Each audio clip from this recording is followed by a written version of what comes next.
Higher secondary Malayalam ക്ലാസ്സുകൾ കാണുന്ന എല്ലാ കുട്ടികൾക്കും ഒരു പുതിയ വീഡിയോയിലേക്ക് സ്വാഗതം. ക്രിസ്മസ് പരീക്ഷയെ സംബന്ധിച്ച് പ്രധാനപ്പെട്ട പാഠങ്ങളിൽ ഒന്നാണ് ഇന്ന് നമ്മൾ ചർച്ച ചെയ്യുന്നത്. മലയാളത്തിൻ്റെ ഫലിത സമ്രാട്ട് എന്ന് വിശേഷിപ്പിക്കുന്ന കവി കുഞ്ചൻ നമ്പ്യാരുടെ കൊള്ളിവാക്കല്ലാതൊന്നും എന്ന കവിതയിലേക്കാണ് ഞാൻ നിങ്ങളുടെ ശ്രദ്ധ ക്ഷണിക്കുന്നത്. ആദ്യം തന്നെ നമുക്ക് പാഠത്തിൻ്റെ സന്ദർഭത്തിലേക്ക് പോകാം. ശീലാവതി ചരിതം തുള്ളലിൽ നിന്നെടുത്ത ഓട്ടൻതുള്ളലിൽ നിന്നെടുത്ത ഒരു ഭാഗം. ഭൃഗു വംശത്തിലെ സുതപസ് എന്ന രാജാവിൻ്റെ മുനിയുടെ പുത്രനായ ഉഗ്രതപസ്, അദ്ദേഹം ക്ഷിപ്രകോപിയാണ്, എല്ലാ ദുർഗുണങ്ങളുടെയും അടിമയാണ്. രോഗാവസ്ഥയിലാണ് ഇപ്പോൾ അദ്ദേഹം. രോഗാവസ്ഥയിലായിട്ടും അദ്ദേഹത്തിൻ്റെ ദേഷ്യത്തിന് കുറവൊന്നുമില്ല. ഭർത്താവിനെ ശുശ്രൂഷിക്കുന്ന പതിവ്രതയായ ശീലാവതിയുടെ സങ്കടങ്ങൾ, അവളുടെ പരിഭവങ്ങളാണ് ഈ കവിതയ്ക്ക് വിഷയമാക്കുന്നത്. ഒന്നുകൂടി പറയാം. കൊള്ളിവാക്കല്ലാതെന്നും എന്ന പാഠത്തിൻ്റെ ആ ശീർഷക ശ്രദ്ധിക്കുക. കൊള്ളിവാക്ക് പരുഷമായ വാക്ക്, ക്രൂരമായ വാക്കുകൾ. ഭർത്താവ് ഭാര്യയെക്കുറിച്ച് ആരോപിക്കുന്ന ക്രൂരമായ വാക്കുകൾ മാത്രമാണ്, ആ സങ്കടങ്ങൾ മാത്രമാണ് ഇവിടെ ശീലാവതിക്ക് നമ്മോട് പങ്കുവയ്ക്കുന്നത്. ശീലാവതിക്ക് ഭർത്താവിനെ കുറിച്ച് പറയാനുള്ള പരിഭവങ്ങളാണ് ഈ കവിതയുടെ ചർച്ചാ വിഷയം. നമ്മൾ പാഠത്തിലേക്ക് കടക്കുകയാണ്. കുഞ്ചൻ നമ്പ്യാരെ അറിയാത്തവരായി മലയാളക്കരയിൽ ആരും തന്നെ ഉണ്ടാവുകയില്ല. അദ്ദേഹത്തിൻ്റെ ഫലിതങ്ങൾ, തമാശകൾ കേട്ട് ആ കാലത്തെ ജനങ്ങൾ ആദ്യം ചിരിച്ചു, പിന്നീട് ചിന്തിച്ചു. 18ാം നൂറ്റാണ്ടിൽ ജീവിച്ചിരുന്ന കവിയാണ്. ഇന്ന് നമ്മൾ 21ാം നൂറ്റാണ്ടിൻ്റെ രണ്ടാം പകുതിയിലേക്ക് എത്താറായിട്ടും അദ്ദേഹത്തെ ഓർക്കാനും അദ്ദേഹത്തിൻ്റെ കവിതകൾ വായിച്ച് ചിരിക്കാനും കൊച്ചുകുട്ടികളടക്കം ഉത്സാഹം കാണിക്കുന്നുണ്ട്. നാം ഇന്ന് പരിചയപ്പെടുന്നത് അദ്ദേഹത്തിൻ്റെ കൃതികളാണ്. ആദ്യം പാഠഭാഗം ശീലാവതി ചരിതത്തിൽ നിന്നെടുത്തതാണ്. മറ്റു കൃതികൾ നളചരിതം, സഭാപ്രവേശം തുള്ളൽ, സന്താനഗോപാലം തുടങ്ങിയവ. അദ്ദേഹത്തിൻ്റെ പ്രസിദ്ധങ്ങളായ ചില ലോക വചനങ്ങൾ നോക്കുക. മുല്ലപ്പൂമ്പൊടി ഏറ്റുകിടക്കും കല്ലിനും ഉണ്ടാകും ഒരു സൗരഭ്യം. എമ്പ്രാൻ അല്പം കട്ടുപൂജിച്ചാൽ അമ്പലവാസികളൊക്കെ കക്കും. കുണ്ടിൽ കിടക്കണ കുഞ്ഞി തവളയ്ക്ക് കുന്നിൻ മീതെ പറക്കാൻ മോഹം. അതുപോലെ തട്ടുമുട്ടും ചെണ്ടയ്ക്കത്രേ കിട്ടും പണമതും ആരാർമാക്കും. അദ്ദേഹത്തിൻ്റെ ഈ തമാശകൾ കേട്ട് ആദ്യം ചിരിച്ച ആളുകൾ പിന്നെ അതേക്കുറിച്ച് ചിന്തിച്ചു. ചിരിക്കും ചിന്തയ്ക്കും പ്രാധാന്യം നൽകുന്ന ആ കവിത നിശ്ചിതമായ ആക്ഷേപഹാസ്യത്തിൽപ്പെടുന്നു. ആ നൂറ്റാണ്ടിലെ ജനങ്ങൾ, പ്രത്യേകിച്ച് സമൂഹത്തിലെ മേലാളന്മാർ കുഞ്ചൻ നമ്പ്യാരുടെ ഫലിതം കേട്ട് ചിരിച്ചെങ്കിലും പിന്നീടാണ് അവരതിൻ്റെ പൊരുൾ മനസ്സിലാക്കുന്നത്. അപ്പോൾ കവിതയെ സമൂഹത്തിൻ്റെ പരിഷ്കാരത്തിന് ഒരു മാധ്യമമാക്കി മാറ്റിയ കവിയായിരുന്നു കുഞ്ചൻ നമ്പ്യാർ. അദ്ദേഹത്തിൻ്റെ കൊല്ലിവാക്കല്ലാതൊന്നും എന്ന കവിതയിലേക്ക് നമുക്ക് കടക്കാം. നല്ല കഷായങ്ങളും മുക്കുടികളും എത്രമാത്രം ഉണ്ടാക്കി കൊടുത്തിട്ടും കഷായം മരുന്ന്. മുക്കുടി വൈക്കം ക്ഷേത്രത്തിലും ഇരിങ്ങാലക്കുട കൂടൽമാണിക്യ ക്ഷേത്രത്തിലും ഉച്ചയ്ക്ക് ഭഗവാന് സമർപ്പിക്കുന്ന നിവേദ്യം. എല്ലാ വയർ സംബന്ധമായ രോഗങ്ങളും ഉദര സംബന്ധമായ രോഗങ്ങൾക്ക് പരിഹാരം നൽകുന്ന മുക്കുടിയും കഷായവും നൽകിയിട്ടും അദ്ദേഹത്തിൻ്റെ രോഗത്തിനും ശമനമില്ല. അദ്ദേഹത്തിൻ്റെ സ്വഭാവത്തിലും ശീലാവതിക്ക് ശമനമൊന്നും യാതൊരു മാറ്റവും കാണുന്നില്ല. ഭവനങ്ങൾ തോറും, ബ്രാഹ്മണ ഭവനങ്ങൾ, ഇല്ലങ്ങൾ തോറും അവൾ ഭിക്ഷയാചിച്ച് ഭർത്താവിനെ ചുമലിലേറ്റ് നടന്ന് കിട്ടുന്ന അരി വീട്ടിൽ വന്ന് കുത്തി പാറ്റി വൃത്തിയായി ചോറ് വെച്ച് കൊടുത്താലും അദ്ദേഹത്തെ എത്ര ശുശ്രൂഷിച്ചാലും അദ്ദേഹത്തിന് ശാപവാക്കുകൾ മാത്രം.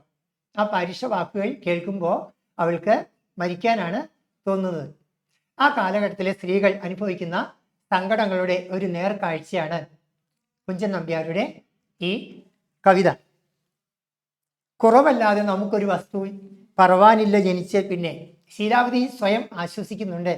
ഭർത്താവിൻ്റെ ശാപവാക്കുകൾ കേൾക്കുമ്പോൾ, പരുഷമായ വാക്കുകൾ കേൾക്കുമ്പോൾ അവൾ സ്വയം ആശ്വസിക്കുന്നത് ഇങ്ങനെയാണ്. ശീലാവതിക്ക് അവളുടെ ജാതകത്തിൽ ചില കുറ്റങ്ങളുണ്ട്. അതുകൊണ്ടായിരിക്കും ഈ സങ്കടങ്ങൾ മുഴുവനും അവൾ അനുഭവിക്കേണ്ടി വരുന്നത്. കുട്ടികളായ നിങ്ങൾക്ക് ശീലാവതിയുടെ അഭിപ്രായം ചിന്തിക്കുക.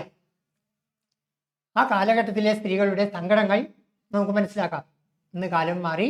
സ്ത്രീയുടെ അന്നത്തെ അവസ്ഥയും ഇന്നത്തെ അവസ്ഥയും രണ്ടാണെന്ന് നിങ്ങൾ തിരിച്ചറിയുന്നുണ്ട്.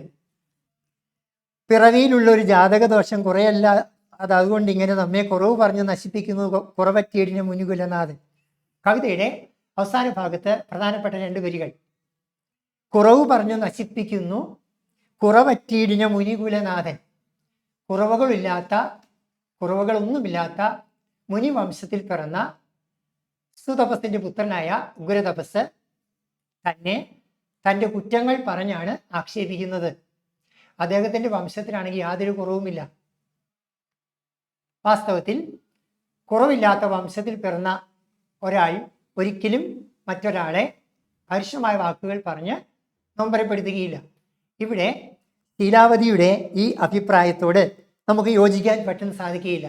കാരണം സമൂഹത്തിന് മാതൃകയാകേണ്ട ആളുകൾ തന്നെ തെറ്റു ചെയ്യാൻ പ്രേരിപ്പിക്കുന്നു.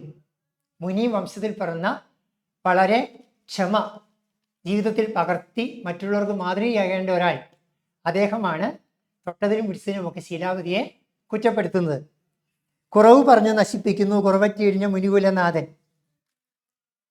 കുറവുകൾ തനിക്ക് ജാതകത്തിൽ അല്പം പിശകുണ്ട്, പക്ഷേ ബാക്കിയെല്ലാം കൊണ്ടും അവൾ ഭർത്താവിനെ എത്രമാത്രം ശുശ്രൂഷിച്ചും അവൾക്ക് പരുഷമായ വാക്കുകൾ കേൾക്കേണ്ടി വരുന്നതിലുള്ള അവളുടെ സങ്കടമാണ് അവൾ ഈ കവിതയിലൂടെ അവതരിപ്പിക്കുന്നത്.